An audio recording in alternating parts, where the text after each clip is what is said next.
നമസ്കാരം, എല്ലാവർക്കും നമ്മുടെ ചാനലിലെ പുതിയൊരു വീഡിയോയിലേക്ക് സ്വാഗതം. നമ്മൾ കഴിഞ്ഞ പ്രാവശ്യം ചെയ്തത് ഒരു 3D പ്രിൻ്റർ ഒരു വീഡിയോ ആയിരുന്നു. അതായത് 3D പ്രിൻ്റർ എന്താണ് 3D പ്രിൻ്റർ, അതിൻ്റെ പാർട്സ് എന്തൊക്കെയാണ്, പിന്നെ എന്തൊക്കെ മെറ്റീരിയൽസ് ആണ് ഉപയോഗിക്കുന്നത്, അങ്ങനെയൊക്കെയുള്ളൊരു ഒരു വീഡിയോ ആയിരുന്നു കഴിഞ്ഞ പ്രാവശ്യം നമ്മൾ ചെയ്തത്. ഈ പ്രാവശ്യത്തെ ഒരു വീഡിയോ എന്ന് ചെയ്യാൻ എങ്ങനെ ഒരു 3D പ്രിൻ്ററിനകത്ത് ഒരു വണ്ടിയുടെ മിനിയേച്ചർ നമുക്ക് എങ്ങനെ 3D പ്രിൻ്ററിനകത്ത് ചെയ്തെടുക്കാം, അതാണ് നമ്മൾ ഈ പ്രാവശ്യം നോക്കുന്നത്. അപ്പം ഇതിനുള്ള കുറച്ച് സ്റ്റെപ്സ് എന്തൊക്കെയാണെന്ന് ചെയ്യാൻ ഫസ്റ്റ് വണ് നമ്മൾ ചെയ്യേണ്ട വണ്ടി എന്താണോ അത് ഒരു 3D സോഫ്റ്റ്വെയർ നമ്മൾ ചെയ്തെടുക്കുക എന്നുള്ളതാണ് ഫസ്റ്റ് സ്റ്റെപ്പ്. 3D സോഫ്റ്റ്വെയർ എന്ന് പറയുമ്പോൾ 3D മാക്സ്, മായ, അങ്ങനെയുള്ള ഒരുപാട് സോഫ്റ്റ്വെയർ ഉണ്ട്. അങ്ങനെയുള്ള ഏതെങ്കിലും സോഫ്റ്റ്വെയർ വെച്ചിട്ടാണ് നമ്മൾ ഈ മോഡലിനെ ആദ്യം ഇതിൻ്റെ 3D മോഡൽ നമ്മൾ ചെയ്തെടുക്കുന്നത്.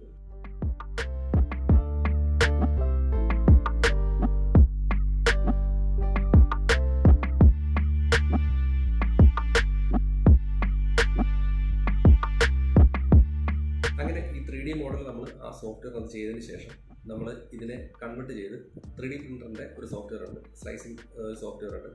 ആ സോഫ്റ്റ്വെയറിനകത്ത് വെച്ചിട്ട് നമ്മളതിനെ സ്ലൈസ് ചെയ്യുന്നു. സ്ലൈസ് ചെയ്യുന്നത് എന്താണെന്ന് വെച്ച് കഴിഞ്ഞാൽ ഇത് എങ്ങനെ പ്രിൻറ്റ് ചെയ്യണം എന്ന് 3D പ്രിൻ്ററിന് അണ്ടർസ്റ്റാൻഡ് ചെയ്യണമെങ്കിൽ നമ്മൾ സ്ലൈസ് ചെയ്ത് കൊടുത്തേ പറ്റത്തുള്ളൂ. അപ്പം അങ്ങനെ സ്ലൈസ് ചെയ്യുന്ന ഒരു സോഫ്റ്റ്വെയർ ഉണ്ട്, ക്യൂറ എന്നൊരു സോഫ്റ്റ്വെയറാണ് ഞാൻ യൂസ് ചെയ്തിട്ടുള്ളത്. അപ്പം ആ സോഫ്റ്റ്വെയറിനകത്ത് വെച്ചിട്ട് നമ്മൾ സ്ലൈസ് ചെയ്യുന്നു. സ്ലൈസ് ചെയ്തതിന് ശേഷം ഇതിനെ ഒരു ജി കോഡ് ഫയൽ എന്ന് പറയും. ജി കോഡ് എന്ന് പറയുന്ന ഫോർമാറ്റാണ്. ആ ജി കോഡ് ഫയലിനകത്താക്കിയിട്ടാണ് നമ്മൾ എന്ത് ചെയ്യുന്നത്, 3D പ്രിൻ്ററിനകത്ത് നമ്മൾ ഇൻസേർട്ട് കൊടുക്കുന്നത്.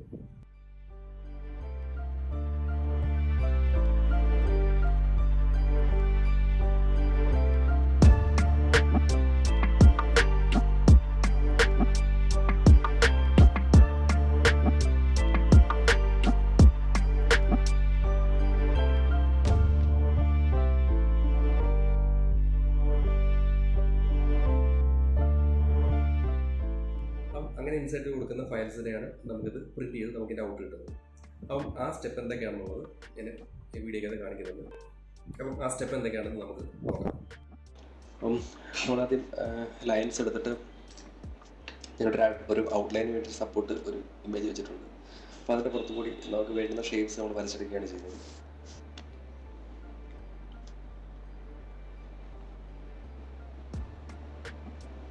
പിന്നെ വേണ്ടുന്ന പോയിൻറ്റ്സായിട്ട് കണക്ട് ചെയ്ത് ലൈൻ കംപ്ലീറ്റ് ചെയ്ത് നിർത്തുക. പിന്നെ അത് കഴിഞ്ഞിട്ട് കർവ് ചെയ്യേണ്ട പോർഷൻസ് കർവ് ചെയ്യുന്നു. ഇങ്ങനെ ഫിലറ്റ് യൂസ് ചെയ്തിട്ട് കർവ് ചെയ്യുന്നു.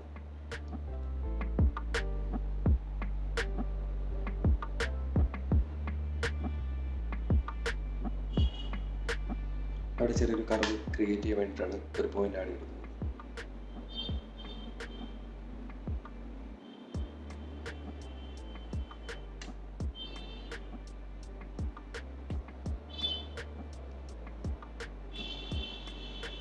then ഇതിനെ ഡ്യൂപ്ലിക്കേറ്റ് ചെയ്യുന്നു.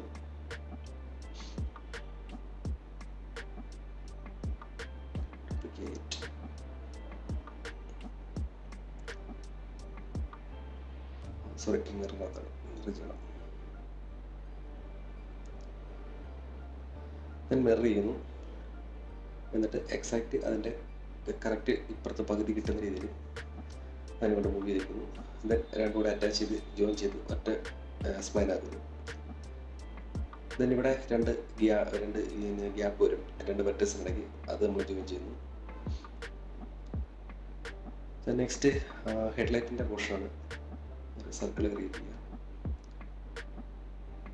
അതിൻ്റെ സ്കെയില് ഏകദേശം നമുക്കൊരു ഐഡിയ വെച്ചിട്ടാണ് ചെയ്യുന്നത്. ബാക്കിലത്തെ ഇമേജിന് പ്രൊപ്പോർഷനായിട്ട് വെച്ചിട്ട് ചെയ്ത് പോവുകയാണ്. അത് ഡ്യൂപ്ലിക്കേറ്റ് ചെയ്ത് ഒരു കോപ്പിയുടെ മാറ്റി വയ്ക്കുന്നു. ദെൻ താഴെയുള്ള ഇൻഡിക്കേറ്റർ ലൈറ്റിൻ്റെ പോർഷൻ ചെയ്യാനാണ്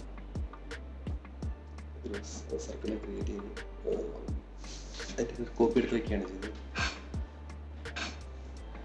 ദെൻ റെക്ടാങ്കുലർ പീസാണ് വെച്ചിട്ട് കട്ട് ചെയ്യണം.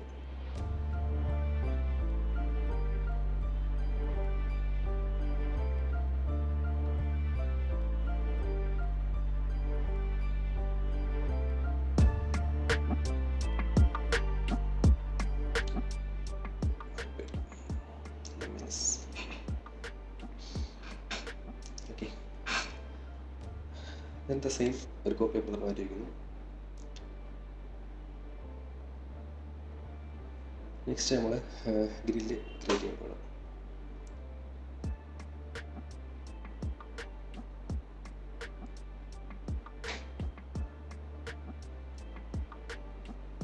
കോർണർ റേഡിയസ് സെറ്റ് ചെയ്ത് കഴിഞ്ഞാൽ നമുക്ക് കറക്റ്റ് ഷേപ്പ് കിട്ടും.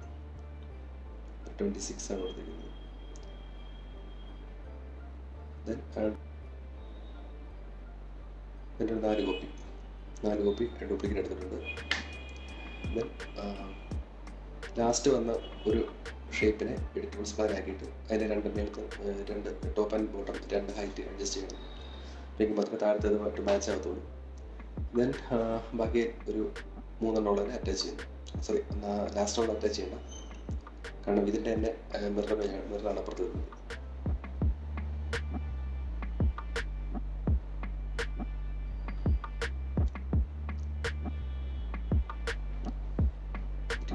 ഇനി അത് ഫുള്ള് അറ്റാച്ച് ചെയ്ത് നമ്മളിവിടെ ഫുള്ള് ഒറ്റ സ്പ്ലൈൻ ആക്കിയാണ്, ഒറ്റ ഷേപ്പ് ആക്കുകയാണ്.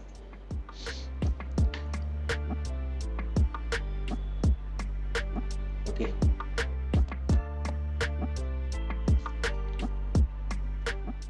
നെക്സ്റ്റ് നമ്മളിപ്പോൾ ചെയ്തിരിക്കുന്ന ഈ ഒരു സ്പ്ലൈൻ, ഈ ഒരു ഷേപ്പിനെ നമ്മൾ കൺവേർട്ട് ചെയ്ത് ഒബ്ജക്റ്റ് ആക്കണം. അതിന് ഇവിടെ സൈഡിൽ കുറേ മോഡിഫൈസ് ഉണ്ട്. 3D വ്യൂ, നമ്മൾ ചെയ്ത വ്യൂ കാണിക്കും.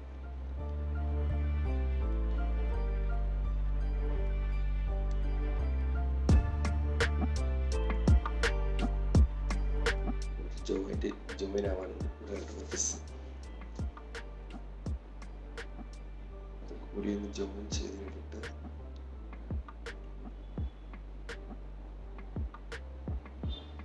ഓക്കെ, അത് ബിൽഡ് ചെയ്തു.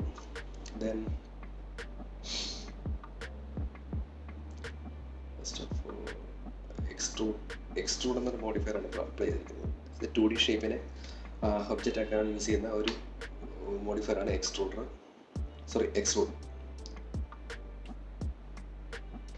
ബട്ട് ഈ എക്സ്ട്രൂഡ് കൊടുത്തു കഴിഞ്ഞാൽ ഇവിടെ ഒരു ചെറിയൊരു കർവ് വരുന്നുണ്ട്, ഒരു കർവ് പോർഷൻ വരുന്നുണ്ട്. അത് നമുക്ക് കിട്ടില്ല. അപ്പം അതിന് പകരം നമ്മൾ എക്സ്ട്രൂഡ് മാറ്റിയിട്ട് ബിവൽ എന്ന് പറയുന്ന ഒരു മോഡിഫയറിൻ്റെ ബിവൽ അപ്ലൈ ചെയ്യാം.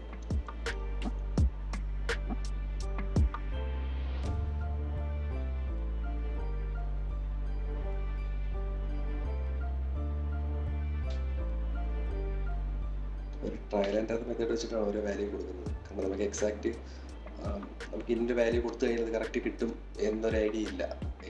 ഒരു വാല്യൂ കൊടുത്ത് നോക്കുന്നു, അതിന് നമുക്ക് മാച്ച് ആവുന്ന രീതിയിൽ സൈസ് കറക്റ്റ് ആവുകയാണെങ്കിൽ ആ വാല്യൂ അപ്ലൈ ചെയ്ത് കൊടുക്കുന്നു.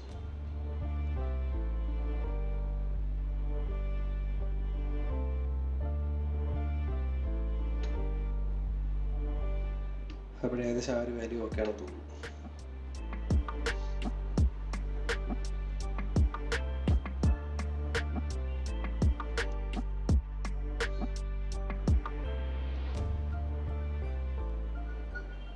ഇതിൻ്റെ ബാക്ക് സൈഡ്, ഇതിന് അത്യാവശ്യം ഇത് വളരെ കട്ടി കുറവാണ്. നമ്മൾ ഈ സ്ക്രീനകത്ത് കാണുന്നുണ്ട് ഇത്ര ഒരു വലിപ്പം തോന്നിക്കുന്നത്. നമുക്ക് പ്രിന്റ് ചെയ്തെടുക്കുമ്പം ഒരു ചെറിയ ഫയലൊക്കെ ആകുമ്പോഴത്തേന് അതിന് ഒരുപാട് കട്ടി കുറവായിരിക്കും. അപ്പം അതിനുവേണ്ടി തിക്നെസ് വരുമ്പോൾ കൂട്ടുകയാണ്.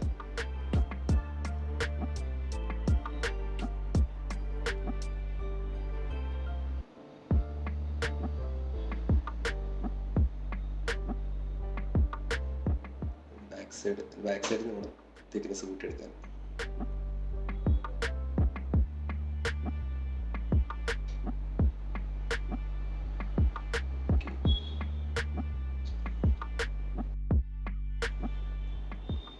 നമുക്ക് അത്യാവശ്യം ഒരു മിനിമം വേണ്ടുന്ന ഒരു തിക്നെസ് ആയിട്ടുണ്ട്. ഇതാണ് എൻ്റെ ഒരു 360 വ്യൂ എന്ന് പറയുന്നതാണ്. എൻ്റെ ഒരു ഇമേജ് നമുക്ക് നോക്കാം എങ്ങനെ ഇരിക്കുന്നുള്ളത്.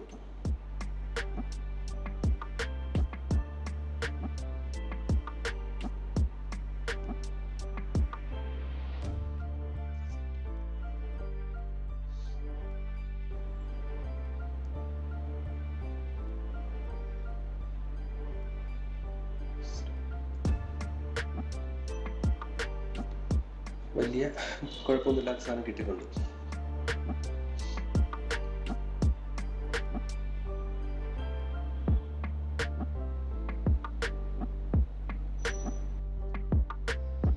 അപ്പം നമ്മളങ്ങനെ 3Dക്കകത്ത് നമ്മൾ ചെയ്തെടുത്തൊരു മോഡലിൻ്റെ ഒരു 360 വ്യൂ ആണ് ഈ കാണുന്നത്. ഇതിപ്പോൾ ഞാൻ ഓരോ മോഡലും ഓരോ പാർട്സും ഓരോ പീസായിട്ടാണ് ചെയ്തിരിക്കുന്നത്. ഇനി അടുത്തൊരു പ്രോസസ്സ് എന്ന് പറയുന്നത്, ഇതിനെ നമ്മൾ എക്സ്പോർട്ട് ചെയ്ത് എക്സ്പോർട്ട് ചെയ്ത് STL ഫയൽ, സ്റ്റീരിയോലിത്തോ ഫയൽ എന്ന് പറയും. അതിനുള്ള STL ഫയലായിട്ട് നമ്മൾ എക്സ്പോർട്ട് ചെയ്തിട്ട് വേണം പ്രിൻറ്റിങ്ങിന് വേണ്ടുന്ന ആ ഒരു സോഫ്റ്റ്വെയറിനകത്ത് നമ്മൾ ആഡ് ചെയ്യാൻ. അപ്പം ഇവിടെ ഇപ്പം നമുക്ക് ചില പാർട്സ് ഈ ബാക്കിൽ വരുന്ന ഈ ഒരു ചില പാർട്സ് നമുക്ക് ഒരുമിച്ച് കമ്പൈൻഡായിട്ട് ഒറ്റ ഫയലായിട്ട് നമുക്ക് എക്സ്പോർട്ട് ചെയ്യാം. അല്ലാതെ ചിലത് നമ്മൾ ഇൻഡിപെൻഡൻ്റ് ഓരോരോ പാർട്സായിട്ട് വേണം നമ്മൾ എക്സ്പോർട്ട് ചെയ്യാൻ. അത് നമ്മൾ പ്രിൻറ്റ് ചെയ്ത് എങ്ങനെ പ്രിൻറ്റ് ചെയ്ത് വരുന്നത് എന്നൊരു ഐഡിയ നോക്കിയിട്ട് വേണം നമ്മളത് എക്സ്പോർട്ട് ചെയ്യാനായിട്ട്. ഇല്ലെങ്കിൽ ചിലപ്പോൾ പ്രിൻറ്റ് അത് ഫെയിലാവാൻ ചാൻസ് ഉണ്ട്. ഇപ്പം ഇവിടെ ഈ ഒരു ബാക്കിൽ ഈ ഒരു പോർഷൻ ഇത് മൂന്നും കൂടി ഞാൻ ഒരുമിച്ച് എക്സ്പോർട്ട് ചെയ്യുകയാണ്.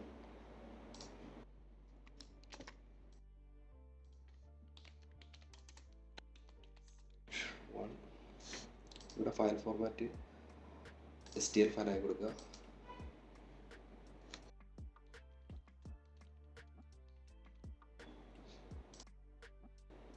ദെൻ വന്നിട്ട് ഫ്രണ്ട് ഗ്രില്ല് പ്രിൻറ്റ് ചെയ്ത് നിങ്ങൾ ഫസ്റ്റ് ആദ്യത്തെ വീഡിയോയിൽ കണ്ടതാണ്. എന്നാലും പിന്നെ നമ്മളൊന്നുകൂടെ എക്സ്പോർട്ട് ചെയ്യുകയാണ്. ഫ്രണ്ട് ഗ്രില്ല്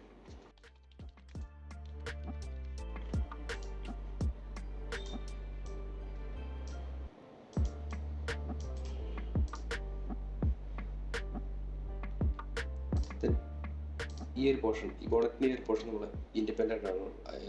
ബോണറ്റിൻ്റെ ഈ ഒരു പോർഷൻ നമ്മൾ ഒറ്റ പീസായിട്ടാണ് എക്സ്പോർട്ട് ചെയ്യുന്നത്.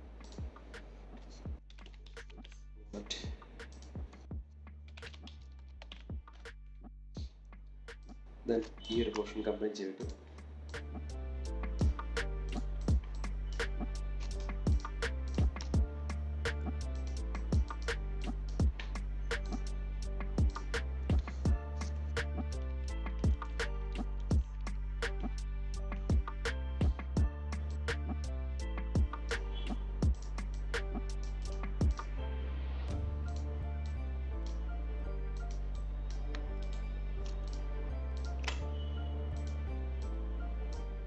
ഈ ഒരു പീസ് ഇത് മൂന്നും കൂടി ഒറ്റ ഫയലായിട്ട് എക്സ്പോർട്ട് ചെയ്യാം.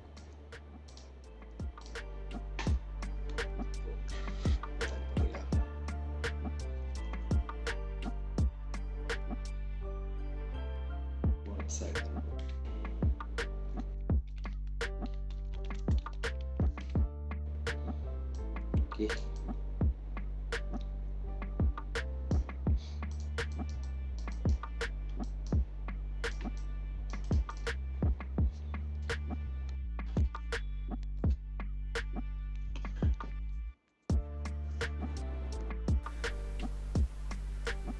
അപ്പോൾ ഇതിൻ്റെ അടുത്ത പ്രോസസ്സ് എന്ന് പറയുന്നത് നമ്മൾ ചെയ്ത് വെച്ചിരിക്കുന്ന 3D മോഡലിനെ സ്ലൈസ് ചെയ്യുക എന്നുള്ളതാണ് അടുത്ത പ്രോസസ്സ്. അതിന് വേണ്ടിയിട്ട് യൂസ് ചെയ്യുന്ന സോഫ്റ്റ്വെയറാണ് അൾട്ടിമേക്കർ ക്യൂറ എന്ന് പറയും. ആ സോഫ്റ്റ്വെയറിൻ്റെ ഒരു ഇൻ്റർഫേസാണ് നിങ്ങൾ കാണുന്നത്. അപ്പോൾ ഇതിലേക്ക് നമുക്ക് നമ്മൾ എക്സ്പോർട്ട് ചെയ്ത് വെച്ചിരിക്കുന്ന മോഡൽസ് നമുക്കൊന്ന് ഇമ്പോർട്ട് ചെയ്ത് നോക്കാം.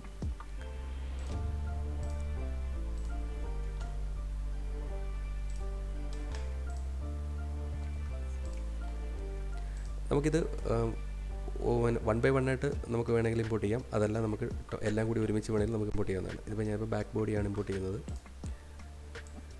അപ്പം ആ ഒബ്ജക്റ്റ് ഇവിടെ പ്ലേസ് ആയിട്ടുണ്ട്. അപ്പോൾ ഇവിടെ സെലക്ട് ചെയ്തിട്ട് ഇവിടെ ഇതിൻ്റെ ആക്സസ്, ഇതിൻ്റെ മൂവ്മെൻറ്റ്, ഇതിൻ്റെ പൊസിഷനാണ് ഈ ഒരു വാല്യൂ കൺട്രോൾ ചെയ്യുന്നത്. നമുക്ക് വേണ്ടുന്ന സ്കെയിലാണ്. ഞാനിവിടെ സ്കെയിൽ എടുക്കുന്നു. ഇപ്പോൾ ഇവിടെ എക്സ് ഇവിടെ ഇപ്പം 13 mm, അതായത് 1.3 സെൻറ്റിമീറ്ററാണ് ഇവിടെ കാണിച്ചിരിക്കുന്നത്. അപ്പം നമുക്കൊരു മിനിമം ഒരു 7 സെൻറ്റിമീറ്ററെങ്കിലും വേണം. അപ്പോൾ ഞാൻ എക്സ് വാല്യൂ, അതായത് റെഡ് ആക്സ് കാണിച്ചിരിക്കുന്നത് ഞാൻ ഒരു 70 mm സെറ്റ് ചെയ്തിട്ടുണ്ട്. അപ്പോൾ ഇപ്പോൾ അതിൻ്റെ സൈസ് പ്രൊപ്പോർഷണലി എല്ലാ ആക്സും കറക്റ്റായിട്ട് വന്നിട്ടുണ്ട്. പിന്നെ ഇവിടെ നോക്കുമ്പം ഇവിടെ എൻ്റെ ഒരു സ്കെയിലിൻ്റെ ഒരു റേഷ്യോ ഉണ്ട്. ഇവിടെ 5:5.64 ആണ് കാണിക്കുന്നത്. അപ്പം ഞാൻ എളുപ്പത്തിന് വേണ്ടിയിട്ട് അത് 520 ചേഞ്ച് ചെയ്യുകയാണ്. അപ്പം 520. ഇപ്പോൾ ഇവിടെ ഇതിൻ്റെ വിഡ്ത്ത് വരുന്നത് ഏകദേശം ഒരു 70 സെൻറ്റിമീറ്റർ അപ്രോക്സിമേറ്റ് വരുന്നുണ്ട്. 69 പോയിൻറ്റ് സംതിങ് ആണ് വരുന്നത്. അപ്പോൾ 520% ഞാനിവിടെ സെറ്റ് ചെയ്തിരിക്കുന്നത്. ഇനി ബാക്കി മോഡൽസും കൂടി നമുക്ക് ഇങ്ങോട്ട് ഒന്ന് ഇമ്പോർട്ട് ചെയ്ത് നോക്കാം.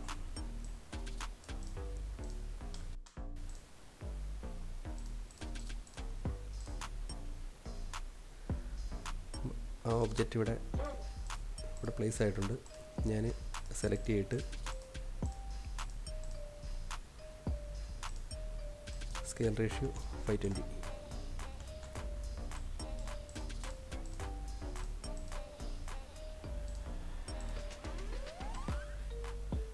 ഒരു ഒബ്ജക്റ്റ് കൂടി പ്ലേസ് ആവാനുണ്ട് ഇവിടെ.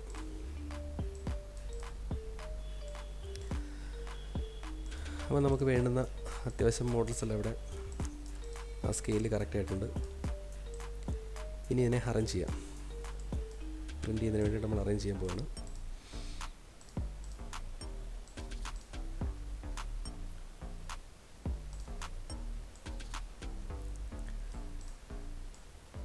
അപ്പോൾ പ്രിൻ്റ് ചെയ്യേണ്ട മോഡൽസ് എല്ലാം നമുക്കിവിടെ ഈ സർഫസിൽ ഓക്കെ ആയിട്ടുണ്ട്. ഇനി ഇതിനൊന്ന് റൊട്ടേറ്റ് ചെയ്ത്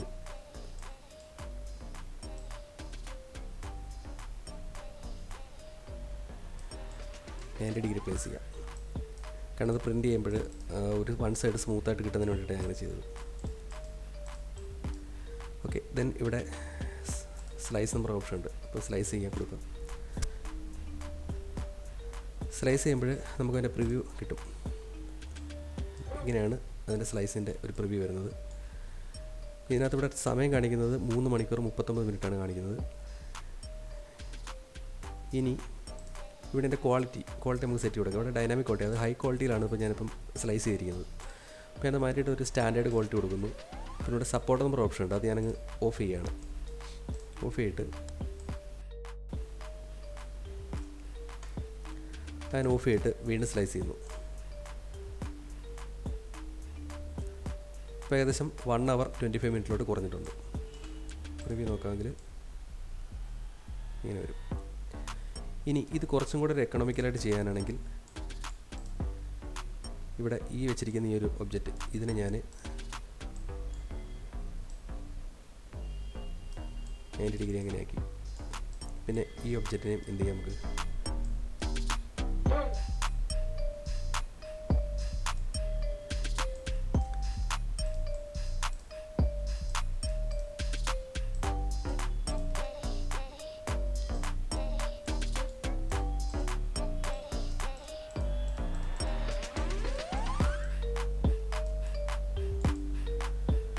ഓക്കെ.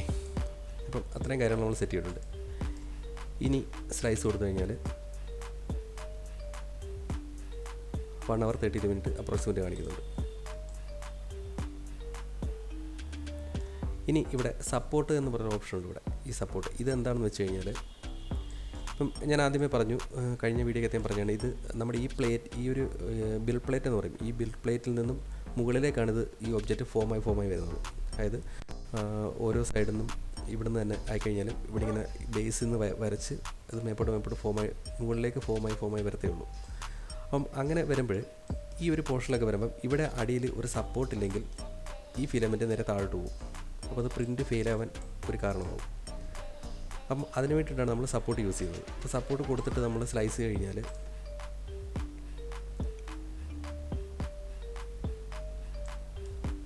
കണ്ടോ, ഈ പ്ലേറ്റുമായിട്ട് ടച്ച് ചെയ്യാത്ത ഭാഗങ്ങളിലെല്ലാം ഓട്ടോമാറ്റിക്കായിട്ട്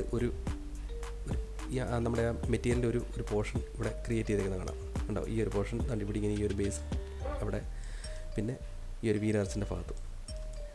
ഇതാണ് സപ്പോർട്ട് എന്ന് പറയുന്നത്. ഈ സപ്പോർട്ട് വെച്ചിട്ട് അതായത് നമുക്ക് ഇങ്ങനെയുള്ള പോർഷൻസൊക്കെ ഉണ്ടെങ്കിൽ തീർച്ചയായിട്ടും സപ്പോർട്ട് വെച്ചിട്ട് ചെയ്യാവുള്ളൂ. പിന്നെ നമ്മൾ ഈ ഒരു ബോണറ്റിൻ്റെ ഈ ഒരു പോർഷൻ നമ്മൾ ഇങ്ങനെ വെച്ചിരിക്കുന്നതുകൊണ്ട് ഇവിടെ സപ്പോർട്ടിൻ്റെ ആവശ്യമില്ല. ഇല്ലെങ്കിൽ ഇതിന് അടിവശത്ത് ഫുള്ള് നമുക്ക് സപ്പോർട്ട് ചെയ്ത് കൊടുക്കേണ്ടി വരും. അപ്പം ഏകദേശം സമയം ഒരു 1 hour 48 മിനിറ്റാണ് ഇവിടെ കാണിക്കുന്നത്. അപ്പം ഇനി ഇവിടെ നിന്നുകൊണ്ട് സേവ് ടു ഡിസ്ക് കൊടുക്കുക. സേവ് ടു ഡിസ്ക് കൊടുത്തു കഴിഞ്ഞാൽ നമുക്കതിനൊരു ജി കോഡ് ഫയൽ എന്ന് പറയും. ജി കോഡ് ഫയൽ എന്ന് പറഞ്ഞാൽ ഫോർമാറ്റിലാണ് എന്ത് ചെയ്യുന്നത് നമുക്ക് കിട്ടുന്നത്. ഇവിടെ ഇപ്പോൾ ഞാൻ C3 ബാക്ക് ബോഡി എന്ന് പറഞ്ഞാൽ file G code file save ചെയ്യാണ്. സേവ് ചെയ്തിട്ട് ഇനി ഈ ഫയലാണ് നമ്മൾ എന്ത് ചെയ്യുന്നത്, മെമ്മറി കാർഡിനകത്താക്കിയിട്ട് നമ്മുടെ പ്രിൻ്ററിനകത്തോട്ട് പ്രിൻ്റ് ചെയ്യാൻ കൊടുക്കുന്നത്. അപ്പോൾ നമ്മൾ ചെയ്ത ഫയൽ നമ്മൾ മെമ്മറി കാർഡിനകത്താക്കിയിട്ടുണ്ട്. ഇനി കാർഡ് അതിനകത്തോട്ട് ഇൻസെർട്ട് കൊടുക്കുകയാണ്. സെറ്റ് ചെയ്ത് കൊടുത്തിട്ട്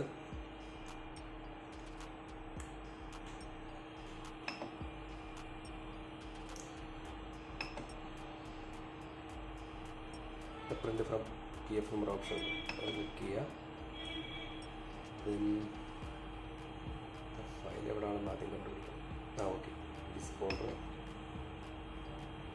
ബാക്ക് കൊടുക്കും. ഇത് കൊടുത്തു കഴിഞ്ഞിട്ട് കൊടുക്കുമ്പോഴത്തേന് തന്നെ ഇത് ഫസ്റ്റിൽ അതിൻ്റെ ബെഡ് ഹീറ്റ് ചെയ്യും. അതായത് ബെഡിൻ്റെ ടെമ്പറേച്ചർ നമുക്ക് വേണ്ടുന്ന ഒപ്റ്റിമൈസ്ഡ് ടെമ്പറേച്ചറിനകത്തോട്ട് പിന്നെ ബെഡിനെ ഹീറ്റ് ചെയ്യും. അത് കഴിഞ്ഞിട്ടാണ് എക്സ്ട്രൂഡർ ഹീറ്റ് ചെയ്യുന്നത്. ഈ ഹീറ്റിങ് കഴിഞ്ഞതിന് ശേഷം മാത്രമേ പ്രിൻറ്റിങ് സ്റ്റാർട്ട് ചെയ്യത്തുള്ളൂ. അപ്പോൾ ഇവിടെ ബെഡിൻ്റെ ഹീറ്റിംഗ് കറക്റ്റ് ആയിട്ടുണ്ട്. ഈ കാണുന്നതാണ് ബെഡിൻ്റെ ഹീറ്റിങ്ങിൻ്റെ ഇൻഡിക്കേഷൻ. അത് കഴിഞ്ഞിട്ട് എക്സ്ട്രൂഡറിൻ്റെ ഹീറ്റിംഗ് എന്ന് പറഞ്ഞുകൊണ്ടിരിക്കുന്നത് 200 ഡിഗ്രി സെൽഷ്യസ് ആണ് നമുക്ക് വേണ്ടുന്നത്. ഇവിടെ 45 ആയിട്ടുള്ളൂ. അപ്പോൾ അത് ഒരു 2-3 മിനിറ്റ് കൊണ്ട് തന്നെ ഇത് കറക്റ്റ് സെറ്റ് ആവും.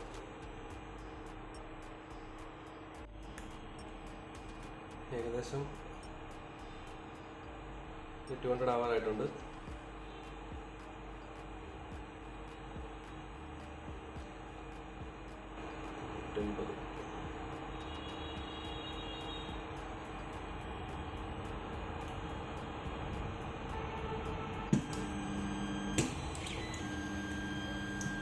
പ്രിന്റിങ് സ്റ്റാർട്ട് ചെയ്യാനുള്ള പരിപാടികളൊക്കെയാണ്.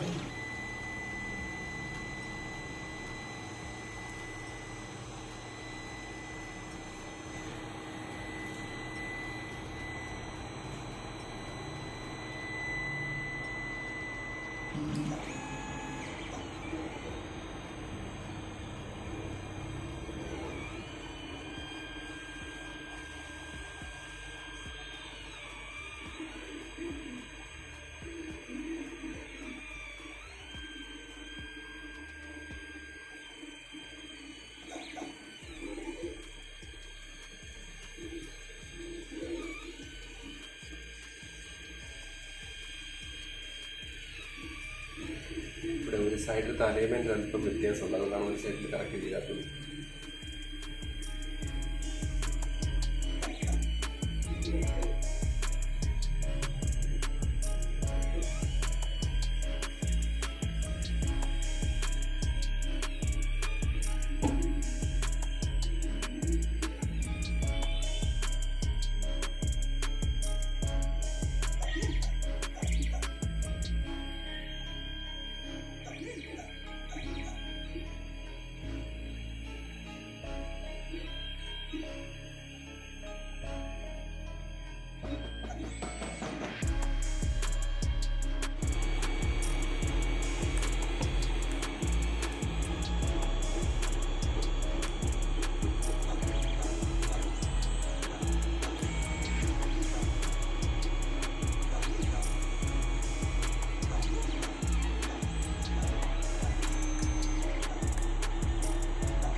സോ അങ്ങനെ പ്രിൻറ്റിങ് ഏകദേശം കഴിഞ്ഞു. ഇതാണ് എൻ്റെ റിസൾട്ട്. അപ്പോൾ നമുക്കിത് ഇതിനകത്ത് റിലീസ് ചെയ്തെടുക്കണം. അത് കഴിഞ്ഞിട്ട് ഇതിൽ കുറച്ച് പാർട്സും കൂടി ഉണ്ട്. അതും കൂടി പ്രിൻ്റ് അടിക്കേണ്ട ആവശ്യമുണ്ട്. അപ്പോൾ അത് കഴിഞ്ഞിട്ട് നമുക്കിത് ഫിക്സ് ചെയ്ത് വെച്ചിട്ട് നോക്കാം എങ്ങനെയാണ് നമ്മൾ.